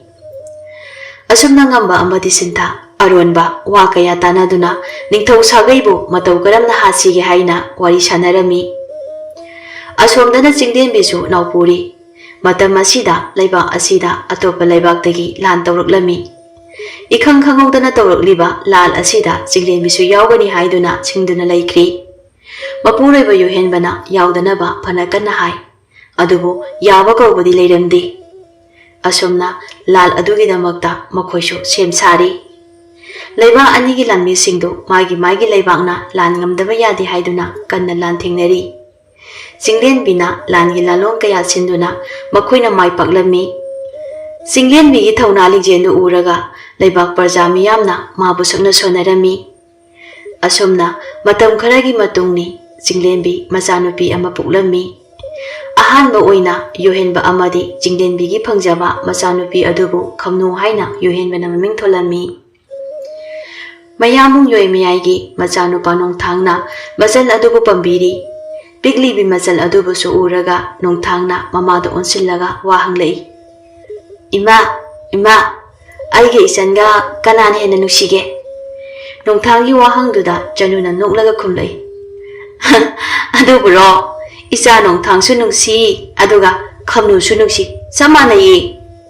ꯆꯤꯡꯂꯦꯟꯕꯤꯅ ꯑꯃꯨꯛ ꯃꯈꯥ ꯇꯥꯔꯛꯏ꯫ "ꯅꯣꯡꯊꯥꯡ, ꯏꯆꯟꯗꯣ ꯃꯁꯛ ꯅꯨꯡꯁꯤꯕ꯭ꯔꯣ?" "ꯌꯥꯝ ꯅꯨꯡꯁꯤ. ꯑꯩꯗꯤ ꯏꯆꯟ ꯈꯝꯅꯨꯕꯨꯅꯦ ꯂꯨꯅ ꯇꯧꯒꯅꯤ." ꯑꯁꯣꯝꯗ ꯀꯣꯅꯨꯡꯗꯨ ꯈꯝꯅꯨ ꯐꯪꯖꯕꯒꯤ ꯍꯔꯥꯎ ꯇꯌꯥꯝꯕ ꯐꯣꯡꯗꯣꯛꯄ ꯑꯣꯏꯅ ꯄ꯭ꯔꯖꯥꯁꯤꯡꯒ ꯄꯨꯟꯅ ꯆꯥꯛꯂꯦꯟ ꯑꯃ ꯆꯥꯃꯤꯟꯅꯔꯤ꯫ ꯄ꯭ꯔꯖꯥ ꯃꯤꯌꯥꯝ ꯑꯗꯨꯁꯨ ꯄꯦꯜꯂꯗꯨꯅ ꯅꯨꯡꯁꯤꯕ ꯋꯥꯍꯩ ꯀꯌꯥ ꯍꯥꯏꯔꯝꯂꯒ ꯍꯟꯅꯈ꯭ꯔꯤ꯫ ꯑꯁꯣꯝꯗꯅ ꯉꯝꯕꯗꯨ ꯊꯧꯔꯥꯡ ꯄꯨꯝꯕ ꯁꯤꯟꯕ ꯂꯣꯏꯔꯤ꯫ ꯑꯗꯨꯅ ꯀꯣꯅꯨꯡꯗ ꯆꯠꯅꯅꯕ ꯂꯣꯏꯁꯤꯜꯂꯝꯃꯤ꯫ ꯁꯤꯟꯊꯥꯕꯨ ꯀꯧꯔꯝꯃꯤ ꯑꯗꯨꯒ ꯋꯥ ꯍꯥꯏꯔꯛꯏ꯫ "ꯁꯤꯟꯊꯥ, ꯁꯤꯟꯊꯥ, ꯏꯆꯥꯁꯤꯡꯕꯨꯅꯦ ꯆꯦꯛꯁꯤꯟꯅ ꯁꯤꯟꯅꯗꯨꯅ ꯂꯩꯔꯝꯃꯨ꯫ ꯑꯃꯝ ꯑꯊꯦꯡꯗ ꯊꯣꯡ ꯍꯥꯡꯒꯅꯨ." "ꯐꯔꯦ, ꯑꯗꯨꯗꯤ ꯑꯩꯁꯨ ꯑꯃꯨꯛ ꯆꯠꯂꯨꯈꯤꯒꯦ." ꯁꯤꯟꯊꯥꯁꯨ ꯍꯣꯏ ꯍꯥꯏꯗꯨꯅ ꯂꯩꯍꯧꯔꯤ꯫ ꯑꯁꯣꯝꯅ ꯉꯝꯕꯁꯨ ꯀꯣꯅꯨꯡ ꯌꯧꯔꯛꯂꯤ꯫ ꯌꯣꯍꯦꯟꯕꯒꯤ ꯅꯥꯛꯇ ꯆꯪꯗꯨꯅ ꯅꯧꯅ ꯐꯪꯖꯔꯤꯕꯤ ꯃꯆꯥꯅꯨꯄꯤ ꯑꯗꯨꯒꯤ ꯍꯔꯥꯎꯕ ꯐꯣꯡꯗꯣꯛꯂꯝꯃꯤ꯫ ꯅꯣꯡꯃꯒꯤ ꯅꯨꯃꯤꯠꯅꯤ, ꯑꯍꯤꯡꯒꯤ ꯃꯇꯝꯅꯤ꯫ ꯉꯝꯕ ꯅꯣꯡꯃ ꯌꯣꯍꯦꯟꯕꯒ ꯆꯠꯃꯤꯟꯅꯈꯤꯕ ꯃꯈꯜ ꯁꯨꯅ ꯊꯝꯂꯕ ꯈꯨꯠꯂꯥꯏꯒꯤ ꯌꯨꯝꯖꯥꯎ ꯑꯗꯨꯗ ꯆꯠꯅꯤꯡꯂꯝꯃꯤ꯫ ꯑꯗꯨꯅ ꯌꯨꯝꯖꯥꯎ ꯑꯗꯨꯒꯤ ꯁꯣꯗꯨ ꯍꯨꯔꯥꯟꯕ ꯆꯪꯂꯛꯂꯤ꯫ ꯌꯨꯝꯖꯥꯎ ꯑꯗꯨꯒꯤ ꯁꯣꯗꯨ ꯌꯣꯍꯦꯟꯕꯅ ꯄꯥꯏꯕꯅꯤ꯫ ꯑꯗꯨꯅ ꯌꯣꯍꯦꯟꯕꯒꯤ ꯀꯥ ꯇꯝꯅ ꯇꯨꯃꯤꯟꯅ ꯆꯪꯂꯛꯏ꯫ ꯀꯅꯥꯁꯨ ꯈꯪꯍꯟꯗꯅ ꯌꯥꯝꯅ ꯍꯩꯅ ꯁꯣ ꯑꯗꯨꯕꯨ ꯊꯤꯔꯒ ꯄꯨꯊꯣꯔꯛꯂꯤ꯫ ꯄꯥꯈꯠꯄꯅ ꯂꯣꯏꯔꯕꯅꯤ ꯉꯝꯕ ꯃꯁꯥ ꯑꯗꯨ꯫ ꯑꯗꯨꯅ ꯃꯥꯒꯤ ꯇꯨꯝꯐꯝ ꯑꯣꯏꯔꯤꯕ ꯀꯥ ꯑꯗꯨꯗ ꯆꯪꯂꯒ ꯁꯣ ꯑꯗꯨꯕꯨ ꯆꯦꯛꯁꯤꯟꯅ ꯊꯝꯃꯤ꯫ ꯑꯗꯨꯒ ꯃꯥꯁꯨ ꯇꯨꯝꯈ꯭ꯔꯤ꯫ ꯑꯁꯨꯝꯅ ꯉꯝꯕꯅ ꯑꯆꯦꯡꯕ ꯇꯟꯖꯥ ꯌꯦꯡꯕ ꯍꯧꯔꯛꯂꯤ꯫ ꯅꯤꯡꯊꯧ ꯌꯣꯏꯃꯌꯥꯏꯒꯤ ꯃꯅꯥꯛꯇ ꯀꯥ ꯍꯦꯟꯅ ꯂꯩꯅꯅꯕ ꯍꯣꯠꯅꯔꯛꯂꯤ꯫ ꯑꯗꯨꯒ ꯏꯐ ꯐꯥꯗꯣꯛꯅ ꯋꯥ ꯀꯌꯥꯁꯨ ꯍꯥꯏꯔꯝꯃꯤ꯫ ꯌꯣꯏꯃꯌꯥꯏꯅ, "ꯉꯝꯕ, ꯅꯪꯕꯨ ꯑꯩꯅ ꯃꯃꯥꯡꯗ ꯉꯥꯡꯈꯤꯕꯁꯤꯡ ꯑꯗꯨꯕꯨ ꯍꯧꯖꯤꯛꯁꯨ ꯁꯥꯎꯅꯤꯡꯂꯤꯕꯔꯣ?" ꯉꯝꯕꯗꯨ ꯃꯄꯥꯟ ꯊꯣꯡꯗ ꯏꯐ ꯐꯖꯕ ꯋꯥꯍꯩꯅ ꯈꯨꯝꯃꯤ꯫ "ꯁꯥꯎꯅꯤꯡꯕ ꯀꯔꯤꯁꯨ ꯂꯩꯇꯦꯗ ꯏꯅꯤꯡꯊꯧ. ꯑꯩꯅ ꯂꯥꯟꯕꯒꯤ ꯑꯗꯨ ꯏꯅꯤꯡꯊꯧꯅ ꯐꯍꯟꯅꯤꯡꯕꯒꯤ ꯍꯥꯏꯕꯅꯤ." ꯉꯝꯕꯒꯤ ꯏꯆꯝ ꯆꯝꯊꯣꯛꯄ ꯋꯥꯍꯩ ꯑꯗꯨꯗ ꯌꯣꯏꯃꯌꯥꯏꯁꯨ ꯄꯦꯟꯊꯣꯛꯂꯤ꯫ ꯑꯗꯨꯕꯨ ꯉꯝꯕꯅ ꯃꯕꯨꯛ ꯃꯅꯨꯡꯗ ꯈꯜꯂꯤꯕ ꯋꯥꯈꯜ ꯑꯗꯨꯗꯤ ꯈꯪꯂꯝꯗꯦ꯫ ꯑꯁꯨꯝꯅ ꯅꯨꯃꯤꯠꯁꯤꯒꯤ ꯑꯍꯤꯡꯅꯤ ꯉꯝꯕ ꯀꯅꯥꯁꯨ ꯎꯍꯟꯗꯅ ꯈꯨꯠꯂꯥꯏ ꯊꯝꯕ ꯌꯨꯝꯖꯥꯎ ꯑꯗꯨ ꯇꯝꯅ ꯂꯥꯛꯂꯤ꯫ ꯑꯗꯨꯒ ꯑꯄꯤꯛꯄ ꯈꯨꯠꯂꯥꯏ ꯈꯔ ꯈꯟꯗꯨꯅ ꯄꯨꯔꯛꯂꯤ꯫ ꯀꯣꯅꯨꯡ ꯌꯧꯔꯛꯂꯒ ꯇꯨꯃꯤꯟꯅ ꯆꯪꯗꯨꯅ ꯑꯃꯨꯛ ꯇꯨꯝꯈ꯭ꯔꯤ꯫ ꯃꯇꯝ ꯈꯔ ꯍꯧꯈ꯭ꯔꯤ꯫ ꯅꯨꯃꯤꯠꯁꯤ ꯀꯣꯅꯨꯡꯗ ꯀꯨꯝꯍꯩ ꯑꯃ ꯆꯥꯎꯅ ꯄꯥꯡꯊꯣꯛꯂꯝꯃꯤ꯫ ꯃꯁꯤꯒꯤ ꯈꯨꯗꯣꯡꯆꯥꯕ ꯂꯧꯔꯒ ꯌꯣꯏꯃꯌꯥꯏ ꯑꯃꯗꯤ ꯃꯥꯒꯤ ꯂꯣꯏꯅꯕꯤ ꯆꯅꯨꯒ ꯃꯆꯥꯅꯨꯄꯥ ꯅꯣꯡꯊꯥꯡꯒ ꯀꯥꯗ ꯀꯨꯝꯍꯩ ꯑꯗꯨꯕꯨ ꯌꯥꯎꯅꯅꯕ ꯃꯐꯤ ꯂꯣꯏꯁꯤꯟꯗꯨꯅ ꯂꯩꯕ ꯃꯇꯥꯡꯅꯤ꯫ ꯉꯝꯕ ꯍꯥꯊꯨ ꯍꯥꯊꯨ ꯆꯪꯂꯛꯂꯒ ꯋꯥ ꯍꯥꯏꯔꯛꯏ꯫ "ꯏꯅꯤꯡꯊꯧ, ꯃꯌꯥꯝꯅ ꯉꯥꯏꯗꯨꯅ ꯂꯩꯅꯔꯦ." ꯌꯣꯏꯃꯌꯥꯏꯅ, "ꯂꯣꯏꯔꯦ ꯂꯣꯏꯔꯦ, ꯊꯣꯛꯂꯁꯤ." ꯑꯁꯤ ꯍꯥꯏꯔꯒ ꯊꯣꯛꯅꯕ ꯇꯧꯏ꯫ ꯍꯥꯏꯔꯤꯕ ꯇꯥꯟꯖꯥ ꯑꯁꯤ ꯅꯤꯡꯊꯧꯒꯤ ꯃꯅꯥꯏ ꯀꯅꯥꯁꯨ ꯃꯐꯝ ꯑꯗꯨꯗ ꯂꯩꯔꯝꯗꯦ꯫ ꯀꯨꯝꯍꯩ ꯇꯧꯐꯝꯂꯣꯝꯗ ꯆꯠꯅꯈꯤꯕ ꯃꯄꯥ ꯊꯣꯛꯂꯝꯃꯤ꯫ ꯑꯁꯤꯒꯨꯝꯂꯕ ꯑꯆꯦꯡꯕ ꯇꯥꯟꯖꯥ ꯑꯁꯤꯗ ꯉꯝꯕ ꯑꯗꯨ ꯋꯥꯈꯜ ꯑꯃ ꯈꯜꯂꯛꯇꯨꯅ ꯃꯍꯥꯛꯅ ꯃꯥꯡ ꯊꯥꯔꯒ ꯊꯣꯛꯈꯤꯒꯗꯕꯗꯨ ꯇꯨꯡꯂꯣꯝꯗ ꯈꯔ ꯈꯖꯤꯛ ꯂꯩꯊꯗꯨꯅ ꯂꯩꯔꯝꯃꯤ꯫ ꯑꯗꯨꯒ ꯃꯇꯝ ꯆꯨꯞꯄꯗ ꯃꯁꯥꯗ ꯂꯣꯏꯅꯗꯨꯅ ꯂꯩꯔꯤꯕ ꯃꯇꯨꯡꯗ ꯌꯦꯞꯂꯤꯕ ꯑꯊꯧꯕ ꯊꯥꯡ ꯑꯗꯨꯅ ꯅꯣꯡꯊꯥꯡꯕꯨ ꯅꯨꯡꯁꯤꯕ ꯁꯥꯗꯨꯅ ꯍꯥꯏꯐꯦꯠ ꯆꯪꯁꯤꯜꯂꯒ ꯅꯣꯡꯊꯥꯡꯒꯤ ꯃꯉꯛ ꯍꯥꯟꯅ ꯀꯛꯇꯨꯅ ꯍꯥꯠꯈ꯭ꯔꯤ꯫ ꯑꯗꯨꯒ ꯆꯅꯨꯁꯨ ꯃꯇꯨꯡ ꯑꯣꯟꯊꯣꯛꯂꯛꯇꯨꯅ ꯃꯆꯥꯅꯨꯄꯥꯕꯨ ꯌꯦꯡꯂꯛꯄꯗ ꯈꯪꯍꯧꯗꯅ ꯉꯝꯕꯅ ꯃꯆꯤꯟ ꯃꯦꯟꯁꯤꯜꯂꯒ ꯃꯉꯛ ꯀꯛꯂꯝꯃꯤ꯫ ꯇꯧꯔꯤꯕ ꯑꯗꯨ ꯅꯤꯡꯊꯧꯅ ꯈꯪꯂꯝꯗꯦ꯫ ꯃꯥꯗꯤ ꯃꯥꯒꯤ ꯇꯨꯡꯗ ꯃꯆꯥꯅꯨꯄꯥꯒ ꯃꯥꯒꯤ ꯅꯨꯄꯤꯒꯗꯨ ꯂꯥꯛꯂꯤꯕꯅꯤ ꯍꯥꯏꯅ ꯈꯜꯂꯝꯃꯤ꯫ ꯑꯗꯨꯕꯨ ꯃꯥꯁꯨ ꯇꯨꯡꯗ ꯀꯔꯤꯒꯨꯝꯕ ꯄꯣꯠꯁꯛ ꯑꯃ ꯇꯥꯕꯒꯨꯝ ꯃꯈꯣꯟ ꯊꯣꯛꯈꯤꯕ ꯑꯗꯨꯗ ꯌꯣꯏꯃꯌꯥꯏꯗꯨ ꯃꯃꯥꯏꯁꯠ ꯂꯩꯊꯣꯔꯛꯄꯅꯤ꯫ ꯑꯗꯨꯕꯨ ꯈꯪꯍꯧꯗꯅ ꯉꯝꯕꯅ ꯊꯨꯅ ꯌꯥꯡꯅ ꯆꯪꯁꯤꯜꯂꯒ ꯅꯤꯡꯊꯧꯒꯤ ꯃꯉꯛ ꯀꯛꯇꯨꯅ ꯍꯥꯠꯈ꯭ꯔꯤ꯫ ꯉꯝꯕ ꯃꯐꯝ ꯑꯗꯨꯕꯨ ꯊꯥꯗꯣꯛꯇꯨꯅ ꯊꯨꯅ ꯊꯣꯛꯈꯤ꯫ ꯇꯧꯔꯤꯕ ꯄꯨꯝꯕ ꯀꯅꯥꯁꯨ ꯈꯪꯍꯧꯕ ꯅꯠꯇꯦ꯫ ꯑꯗꯨꯅ ꯉꯝꯕꯁꯨ ꯃꯌꯥꯝ ꯂꯥꯡꯂꯤꯕ ꯑꯗꯨꯗ ꯌꯥꯎꯔꯝꯃꯤ꯫ ꯃꯁꯥ ꯑꯗꯨ ꯍꯥꯟꯅꯒꯨꯝꯗꯤ ꯇꯧꯗꯦ, ꯈꯔꯗꯤ ꯄꯥꯈꯠꯂꯝꯃꯤ, ꯑꯗꯨꯕꯨ ꯃꯤꯌꯥꯝ ꯃꯥꯡꯗ ꯎꯠꯊꯣꯛꯂꯝꯗꯦ꯫ ꯉꯥꯏꯍꯥꯛꯀꯤ ꯃꯇꯨꯡꯅꯤ ꯃꯅꯥꯏ ꯅꯨꯄꯥ ꯑꯃꯅ ꯂꯥꯎ ꯂꯥꯎꯗꯨꯅ ꯆꯦꯟꯊꯣꯛꯂꯛꯏ꯫ ꯑꯗꯨꯒ ꯌꯨꯍꯦꯟꯕꯒꯤ ꯃꯅꯥꯛꯇ ꯆꯪꯂꯒ ꯍꯥꯏꯔꯝꯃꯤ, ꯏꯅꯤꯡꯊꯧ ꯌꯣꯏꯃꯌꯥꯏꯒꯤ ꯃꯉꯛ ꯀꯛꯇꯨꯅ ꯍꯥꯠꯂꯝꯂꯦ, ꯑꯗꯨꯒ ꯏꯕꯦꯝꯃ ꯁꯤꯖ ꯑꯃꯗꯤ ꯃꯆꯥ ꯏꯕꯨꯡꯉꯣ ꯅꯣꯡꯊꯥꯡꯕꯁꯨ ꯄꯨꯟꯅ ꯍꯥꯠꯂꯝꯂꯦ꯫ ꯄꯥꯎ ꯑꯁꯤ ꯇꯥꯕꯗ ꯌꯨꯍꯦꯟꯕ ꯐꯝꯂꯝꯕꯗꯒꯤ ꯄꯨꯛ ꯍꯧꯒꯠꯇꯨꯅ ꯃꯌꯥꯝꯕꯨꯡꯒꯤ ꯀꯥ ꯇꯝꯅ ꯆꯪꯈꯤ꯫ ꯃꯅꯥꯏ ꯈꯔꯁꯨ ꯃꯇꯨꯡ ꯏꯟꯈꯤ, ꯉꯝꯕꯁꯨ ꯃꯇꯨꯡ ꯏꯟꯗꯨꯅ ꯆꯠꯂꯤ꯫ ꯌꯨꯍꯦꯟꯕ ꯑꯣꯏꯔꯝꯂꯤꯕ ꯃꯇꯧ ꯑꯁꯤꯗ ꯊꯋꯥꯏ ꯅꯨꯡꯉꯥꯏꯇꯅ ꯃꯌꯥꯝꯕꯨꯡ ꯑꯃꯗꯤ ꯃꯇꯩꯃꯁꯤꯕꯨ ꯀꯧꯗꯨꯅ ꯀꯞꯂꯝꯃꯤ꯫ ꯆꯤꯡꯂꯦꯝꯕꯤꯁꯨ ꯄꯥꯎ ꯑꯁꯤ ꯇꯥꯔꯗꯨꯅ ꯂꯥꯛꯂꯝꯃꯤ꯫ ꯂꯩꯔꯝꯂꯤꯕ ꯐꯤꯚꯝ ꯑꯁꯤꯗ ꯃꯥꯁꯨ ꯊꯃꯣꯏ ꯁꯣꯛꯅ ꯀꯞꯄꯤ꯫ ꯊꯋꯥꯏ ꯌꯥꯎꯗ꯭ꯔꯕ ꯍꯛꯆꯥꯡ ꯑꯍꯨꯝ ꯑꯗꯨ ꯃꯊꯧ ꯃꯉꯝ ꯄꯥꯡꯊꯣꯛꯈ꯭ꯔꯤ꯫ ꯌꯨꯍꯦꯟꯕ ꯋꯥꯈꯜ ꯂꯩꯇꯥꯔꯝꯗꯦ꯫ ꯀꯅꯥꯅ ꯍꯥꯠꯄꯅꯣ ꯍꯥꯏꯕ ꯑꯁꯤ ꯃꯥꯅ ꯃꯥꯒꯤ ꯃꯀꯣꯛ ꯑꯗꯨꯗ ꯑꯗꯨꯝ ꯈꯟꯗꯨꯅ ꯂꯩꯔꯝꯃꯤ꯫ ꯑꯁꯨꯝꯅ ꯅꯨꯃꯤꯗꯥꯡ ꯇꯥꯁꯤꯟꯈ꯭ꯔꯦ꯫ ꯉꯁꯤꯗꯤ ꯀꯣꯅꯨꯡꯗꯨ ꯏꯆꯤꯛ ꯆꯤꯛꯂꯦ꯫ ꯆꯥꯕ ꯊꯛꯄ ꯂꯣꯏꯔꯗꯨꯅ ꯃꯥꯒꯤ ꯀꯥꯗ ꯆꯪꯅꯈ꯭ꯔꯦ꯫ ꯑꯍꯤꯡꯒꯤ ꯃꯇꯝꯅꯤ꯫ ꯉꯝꯕ ꯍꯨꯔꯥꯟꯕ ꯑꯃꯒꯨꯝ ꯌꯨꯍꯦꯟꯕꯒꯤ ꯀꯥ ꯇꯝꯅ ꯆꯪꯂꯛꯂꯤ꯫ ꯀꯞꯂꯨꯕꯒꯤ ꯋꯥꯕꯅ ꯌꯨꯍꯦꯟꯕ ꯑꯃꯗꯤ ꯆꯤꯡꯂꯦꯟꯕꯤ ꯑꯗꯨ ꯏꯁꯤ ꯁꯤꯅ ꯇꯨꯝꯗꯨꯅ ꯂꯩꯔꯝꯃꯤ꯫ ꯈꯨꯗꯣꯡꯆꯥꯕ ꯑꯁꯤ ꯃꯥꯡꯍꯜꯂꯔꯣꯏ ꯈꯟꯗꯨꯅ ꯃꯍꯥꯛ ꯃꯐꯝ ꯑꯗꯨꯒꯤ ꯑꯀꯣꯏꯕ ꯑꯗꯨꯗ ꯅꯤꯡꯊꯧꯒꯤ ꯃꯅꯥꯏ ꯀꯅꯥ ꯀꯅꯥ ꯂꯩꯕꯒꯦ ꯍꯥꯏꯗꯨꯅ ꯑꯃꯨꯛ ꯌꯦꯡꯂꯝꯃꯤ꯫ ꯑꯗꯨꯕꯨ ꯅꯤꯡꯊꯧꯒꯤ ꯃꯅꯥꯏ ꯈꯔ ꯑꯗꯨꯁꯨ ꯃꯐꯝ ꯑꯗꯨꯗ ꯎꯏꯗꯨꯅ ꯂꯩꯔꯝꯃꯤ꯫ ꯑꯁꯨꯝꯅ ꯌꯨꯍꯦꯟꯕꯅ ꯇꯨꯝꯂꯤꯉꯩ ꯃꯆꯤꯟ ꯃꯦꯟꯁꯤꯟꯗꯨꯅ ꯍꯥꯠꯇꯣꯛꯈ꯭ꯔꯤ꯫ ꯌꯨꯍꯦꯟꯕ ꯃꯥꯁꯨ ꯈꯣꯟꯖꯦꯜ ꯑꯃꯠꯇ ꯊꯣꯛꯂꯝꯗ ꯑꯔꯣꯏꯕ ꯑꯣꯏꯈ꯭ꯔꯤ꯫ ꯑꯗꯨꯒ ꯃꯍꯥꯔꯥꯅꯤꯕꯨꯁꯨ ꯑꯃꯨꯛ ꯍꯥꯠꯈ꯭ꯔꯤ꯫ ꯑꯁꯨꯝꯅ ꯃꯆꯥꯅꯨꯄꯤꯁꯨ ꯌꯥꯎꯅ ꯃꯈꯣꯏ ꯑꯍꯨꯝꯕꯨ ꯃꯉꯛ ꯀꯛꯇꯨꯅ ꯍꯥꯠꯈ꯭ꯔꯤ꯫ ꯑꯁꯨꯝꯅ ꯅꯨꯃꯤꯠꯇꯨꯃꯛꯇꯗ ꯉꯝꯕꯅ ꯅꯤꯡꯊꯧꯒꯤ ꯁꯥꯒꯩ ꯄꯨꯝꯕ ꯇꯨꯝꯅꯕ ꯍꯥꯠꯂꯝꯃꯤ꯫ ꯍꯧꯖꯤꯛꯇꯤ ꯂꯩꯕꯥꯛ ꯑꯗꯨ ꯅꯤꯡꯊꯧ ꯄꯥꯟꯗꯕ ꯂꯩꯕꯥꯛ ꯍꯥꯏꯕꯗꯨ ꯑꯣꯏꯔꯤ꯫ ꯉꯝꯕꯁꯨ ꯃꯌꯨꯝꯗ ꯂꯩꯔꯤ꯫ ꯑꯁꯨꯝꯅ ꯉꯝꯕꯒꯤ ꯑꯋꯥꯕ ꯄꯣꯠꯂꯨꯝ ꯀꯌꯥ ꯑꯗꯨ ꯀꯣꯛꯇꯨꯅ ꯃꯥꯒꯤ ꯂꯣꯏꯅꯕꯤ ꯑꯃꯗꯤ ꯃꯆꯥꯁꯤꯡꯒ ꯄꯨꯟꯅ ꯂꯩꯃꯤꯟꯅꯕ ꯐꯪꯈꯤ꯫